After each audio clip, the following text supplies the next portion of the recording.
Listen, I know there are verses in scripture where people call upon the Lord, where God encourages people to call upon him, but you need to understand the difference between scripture and revelation.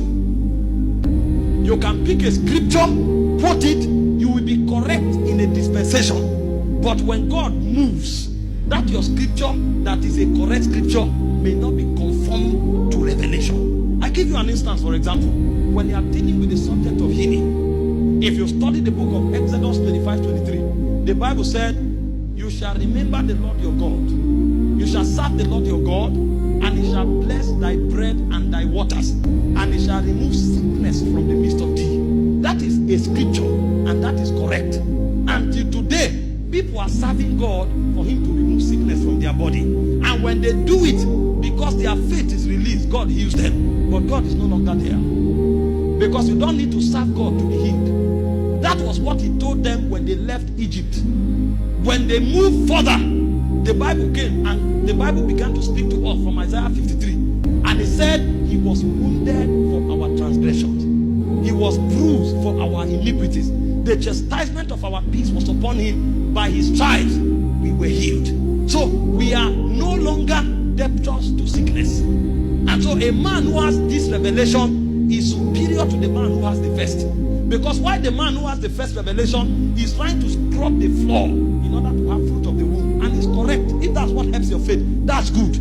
But that's a lower revelation. Another man doesn't need to scrub the floor. Another man is just praising God because he has come to the realization that by his stripes he was healed. And so when sickness trying to attack him, he will look back to the cross and say, Satan, you have no place here. So when that man is scrubbing the floor, it's an act of worship. It's not bargaining with God. Why one is scrubbing the floor and is bargaining with God? Lord, give me a fruit of the womb. Give me a son. Another one is scrubbing the floor and dancing and singing and praising God. Both of them are doing the same thing, but from a different level.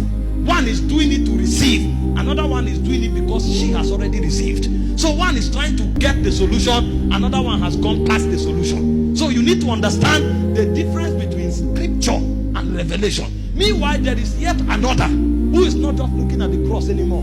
There is another man who is functioning at another level. He said that same spirit that raised up Jesus from the dead dwells in your mortal body. He said he will quicken your body. He will quicken. So that man is not even trusting God for healing. He doesn't know whether sickness exists.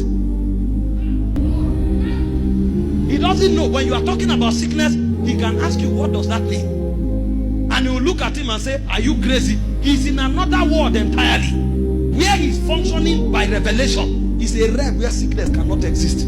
Those are the kinds of dimensions that men like John G. Lake handled. And the plague that others are trusting God not to contact, when the plague touch him, the plague die. The virus touch him, the virus die. It's not something to hear and just start shouting and say, if I touch the virus, it will die. It depends on the world where you are walking in. Because when you enter revelation, revelation becomes a civilization. A man who said, that same spirit that is in me weakens my mortal body, doesn't pray for healing. That man walks in divine health. If you ask him about sickness, he will laugh at you. It's a different world entirely. So there is a difference between quoting a scripture and walking in revelation. Revelation is a spectrum. For those of you who study science, you know that this white light you see is not white. This white light you see is a combination of 7 colors. When the light passes through a spectrum, it will divide into 7. You will be shocked to see red inside this white light. You will be shocked to see green inside this white light. When you are quoting isolated scripture, it's like picking the individual lights in the spectrum. But a man who has revelation has embodied the whole light. And so if he finds you operating at a lower revelation, he knows that's what helps your faith. He will allow you. But when you want to grow, you will move from there. Because the time will come when, if you are doing kingdom business, you can't afford to waste time praying to be healed. Because there are territories you will enter that your first step will be with sickness and death. There are places God will send you to and it will be plagued. You need to carry something that makes you live above the realm of sickness to be able to do kingdom there. If you have not come to that level of revelation, then your walk with God will be limited.